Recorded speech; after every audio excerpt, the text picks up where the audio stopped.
Күреңбек қазақ орта мектебінің 3-ші А сынып оқушысы Замир қызы Дария.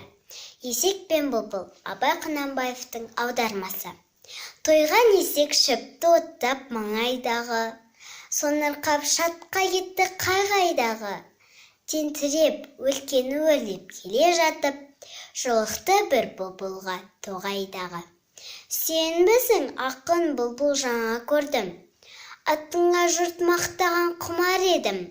Бір сайрап берсең қалқам өзім естіп, рас па екен жұрттың сөзі сынар едім.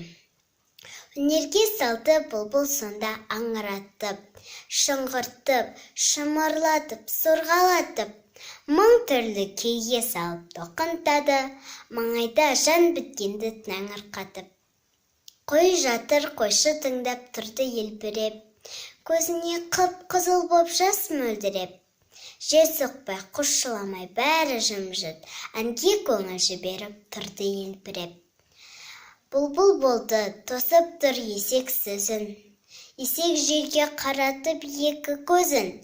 Үш пұспай-ақ тыңдарлық бар екенсің, әттеген-ай, білмепсің атешті өзің.